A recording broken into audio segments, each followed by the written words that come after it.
مجھے رہزنوں سے غرض نہیں، تیری رہبری کا سوال ہے۔ اور بھائی غور فرمائے، حضرت سعید بن عامر کو گورنر بنا دیا، سیدھے سادے درویش سے آدمی تھے۔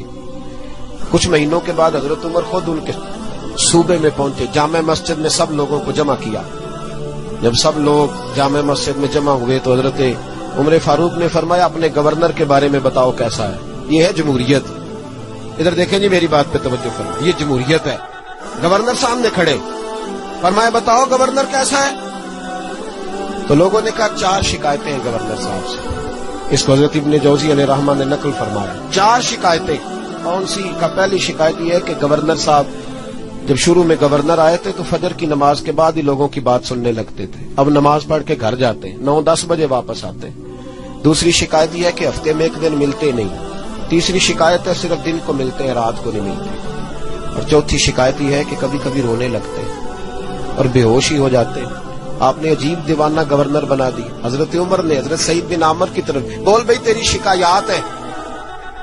جناب سعید بن عامر کہنے لگے حضور میرا راز نہ ہی کھلتا تو اچھا تھا، اگر آپ نے کہا ہے تو کہہ دیتا ہوں، بتائیے۔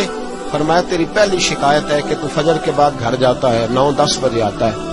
جناب سعید بن عامر رو پڑے۔ گورنر صاحب کہنے لگے حضور غریب ہوں، نوکر رکھنے کے پیسے نہیں، بچے میرے پاس موجود نہیں، بیوی میری بیمار ہو گئی ہے، 30 سال اس بھلی مانس عورت نے میری خدمت کی، اب بیمار ہے، نماز پڑھ کے گھر جاتا ہوں، اپنی معذور اور بیمار بیوی کو ناشتہ پکا کے دیتا ہوں، اگر اس کے کپڑے بدلنے والے ہوں تو اس کا وجود دھو کے کپڑے بدلتا ہوں، گھر میں جھاڑو دیتا ہوں، برتن مانجتا ہوں، لوٹتے دیر ہو جاتی ہے۔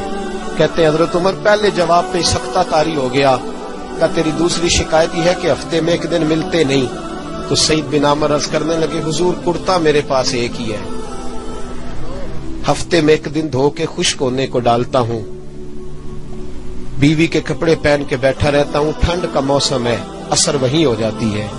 کہتے ہم لوگوں کی آنکھوں میں آنسو چمکنے لگے۔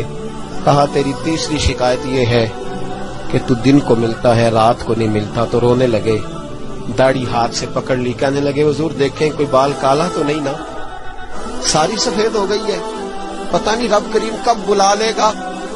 دن مخلوق کے لیے رکھا ہے، رات اپنے رب کے لیے رکھی ہوئی ہے۔ میں ساری رات اسے مناتا ہوں کہ مولا یہاں پردے رکھے ہیں تو وہاں بھی میرے پردے ہی رکھنا، اے اللہ یہاں تو نے وقار دیا ہے تو وہاں بھی وقار ہی دینا۔ اور کہا کبھی کبھی روتے ہو اور بے ہوشی ہو جاتے ہو؟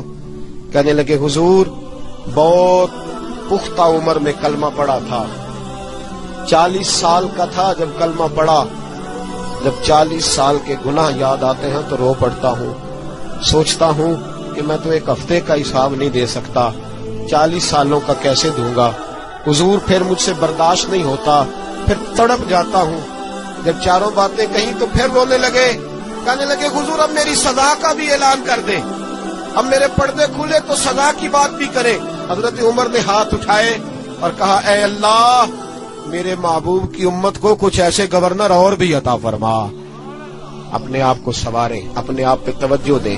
بڑا ہو گیا خوابوں کی دنیا میں زندہ رہنا اور لفظوں اور جملوں کی اوٹ میں چھپ کے اپنے آپ کو مطمئن کرنا۔ اب ذرا عمل کی دروازے کی طرف بھی اپنے قدم بڑھائیں اور کچھ کام ایسے بھی کریں جو ہمارا اور ہمارے رب کا راز ہو، اور صبح قیامت وہ ہمارا خزانہ ہمارے کام آئے، ہمیشہ مدحت خیر الانام میں گزرے۔ دعا ہے یہ عمر درود و سلام میں گزرے۔